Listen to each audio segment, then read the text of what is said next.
తాజాంశాన్ని చూస్తున్నాం. కడప జైల్లో దస్తగిరికి బెదిరింపులపై ఇవాళ దర్యాప్తు చేయనున్నారు. రాజమండ్రి జైలు సూపరింటెండెంట్ విచారణ చేయనున్నారు. ఇక మరింత సమాచారం మా ప్రతినిధి మురళి ప్రత్యక్ష ప్రసారం ద్వారా అందిస్తారు. వివేకానందరెడ్డి హత్య కేసులో అప్రూవర్గా ఉన్న దస్తగిరిని కడప జైల్లో ప్రలోభాలకు బెదిరింపులకు ఇబ్బందులు పెట్టినటువంటి ఘటనపైన రాష్ట్ర ప్రభుత్వం విచారణకు ఆదేశించింది. Rajahmundry central jail superintendent Rahul శ్రీరామను విచారణాధికారిగా నియమించింది. ఆయన కొద్దిసేపటి క్రితమే కడప జైలుకు చేరుకున్నారు. నిన్న రాత్రే కడపకు వచ్చినటువంటి ఆయన కడప జైలు కొద్దిసేపటి క్రితమే చేరుకున్నారు.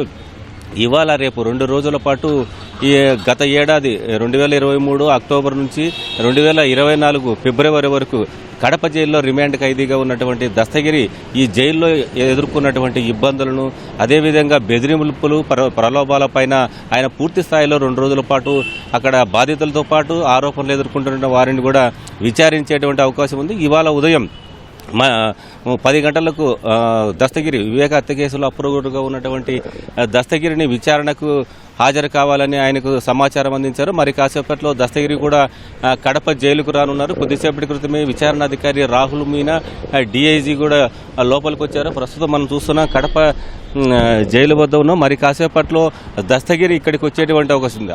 2023 నవంబర్ 28వ తేదీన ఎస్ఎస్ఆర్ బ్యారక్లో దస్తగిరిని దేవిరెడ్డి శివశంకర్ రెడ్డి ఎవరైతే A5 ఉన్నారో వివేక హత్య కేసులో A5గా ఉన్నటువంటి దేవిరెడ్డి శివశంకర్ రెడ్డి కుమారుడు డాక్టర్ చైతన్య రెడ్డి ఇదే జైలుకు వచ్చి నవంబర్ 28 2023 నవంబర్ 28న ఎస్ఎస్ఆర్ బ్యారక్లో ఉన్నటువంటి దస్తగిరిని బెదిరించడం ప్రలోభాలకు గురి చేయడం వివేక హత్య కేసులో అవినాష్ రెడ్డి భాస్కర్ రెడ్డి శివశంకర్ రెడ్డి వీరందరూ నువ్వు అప్రూవర్గా మారడం వల్ల తీవ్ర ఇబ్బందులు పడుతున్నారు, వెంటనే మాకు అనుకూలంగా అవినాష్ రెడ్డికి అనుకూలంగా సాక్ష్యం చెప్పాలి, సిబిఐ ఎస్పీ రామ్ సింగ్కు వ్యతిరేకంగా సాక్ష్యం చెప్పాలని ప్రలోభ పెట్టడం, ఇది తమకు అనుకూలంగా మాట్లాడినట్లయితే 20 కోట్ల రూపాయలు కూడా ఇస్తానని అదే ఎస్ఎస్ఆర్ బ్యారక్లోనే డాక్టర్ చైతన్య రెడ్డి ఆఫర్ ఇచ్చినట్లు దస్తగిరి పోలీసులకు కూడా ఫిర్యాదు చేశాడు. ఒకవేళ మేము చెప్పినట్లు వినకపోతే నిన్ను బయటకు వచ్చిన తర్వాత జైలు నుంచి బయటకు వచ్చిన తర్వాత చంపేస్తామని కూడా బెదిరించినట్లు దస్తగిరి ఆరోపణలు చేశారు. ఈ ఆరోపణలపైన పులివెందుల పోలీస్ స్టేషన్లో ఈ నెల 3వ తేదీన కేసు కూడా నమోదైంది. దేవిరెడ్డి శివశంకర్ రెడ్డి కుమారుడు డాక్టర్ చైతన్య రెడ్డితో పాటు ఇదే జైలు అప్పుడు 2023లో ఇదే జైలు సూపరింటెండెంట్గా పనిచేసినటువంటి ప్రకాష్ను కూడా A2 కింద కేసు నమోదు చేశారు.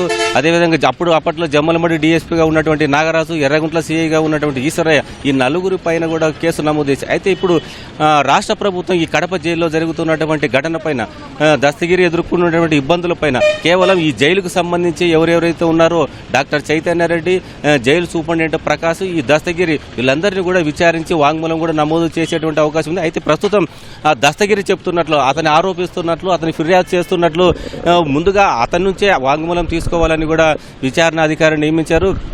ఇవాళ దస్తగిరి మరి కాసేపట్లో జైలుకు వచ్చిన తర్వాత ఆయన ఏమేమి చెప్తారు, 2023లో ఈ జైల్లో జరిగిన సంఘటన పైన ఆయన ఏం మాట్లాడతారు, ఆ రోజు ఎవరెవరు బెదిరించారు, అక్కడ CCTV ఫుటేజ్ ఉందా, ఆ దస్తగిరి ఏం చెప్తున్నారంటే డాక్టర్ చైతన్య రెడ్డి బెదిరించిన సమయంలో జైలు సూపరింటెండెంట్ ప్రకాష్ కూడా పక్కనే ఉన్నాడు, కానీ అతను మాత్రం ఏమాత్రం పట్టించుకోలేదు, వారించలేదు అని కూడా ఫిర్యాదులో పేర్కొన్నారు. దాంతోపాటు ఆ చైతన్య రెడ్డి బయటికి వెళ్ళిన తర్వాత నిబంధనలకు విరుద్ధంగా చైతన్య రెడ్డి వైద్య శిబిరం పేరుతో కడప జైలుకు రావడం, కడపలో అనేక మంది సీనియర్ డాక్టర్లు ఉన్నప్పటికీ కేవలం అప్పుడప్పుడే కడపలో శంకర్ హాస్పిటల్లో ఏర్పాటు చేసినటువంటి డాక్టర్ చైతన్య రెడ్డిని కావాలని ఇక్కడ వైద్య శిబిరం ఏర్పాటు చేయడానికి పిలిపించారనేటువంటి ఆరోపణలు కూడా ఉన్న నేపథ్యంలో అతన్ని బెదిరించారనేది కూడా ప్రధానమైన అభియోగం. అయితే ఈ సూపరింటెండెంట్గా పనిచేస్తున్నటువంటి ప్రకాష్ మరోసారి దస్తగిరిని కూడా బెదిరించడం, వివేక హత్య కేసులో వైఎస్ఆర్ కుటుంబ సభ్యులకు అనుకూలంగా మాట్లాడాలని కూడా అతనిపైన ఒత్తిడి తెచ్చినట్లు కూడా దస్తగిరి పలుమార్లు చెప్తున్నారు. అయితే ఆయన మాటలను కూడా లెక్క చేయకపోవడంతో వారం రోజుల పాటు దస్తగిరిని ఇదే జైల్లోనే చీకటి గదిలో ఒంటరిగా బంధించారనేది కూడా దస్తగిరి చెప్తున్నటువంటి ఫిర్యాదు. అయితే వీటన్నిటిపైన అతను ఎదుర్కొన్నటువంటి ఇబ్బందులు అన్నిటిపైన విచారణ అధికారి ముందు దస్తగిరి మరి కాసేపట్లో వివరించే అవకాశం ఉంది. దస్తగిరి వాంగ్మూలం పూర్తయిన తర్వాత ఆ రోజు 2023 నవంబర్ 28న ఎస్ఎస్ఆర్ బ్యారక్లో వార్డర్లుగా ఎవరైతే అక్కడ సెక్యూరిటీగా ఉన్నారో జైలు వార్డర్లతో పాటు జైలర్లు అదేవిధంగా తోటి ఖైదీలందరినీ కూడా రాహుల్ మీనా విచారణాధికారి రాహుల్ మీనా విచారించేటువంటి అవకాశం ఉంది. ఇది కడప జైలు నుంచి తాజా పరిస్థితి. Over to studio. ధన్యవాదాలు మురళి.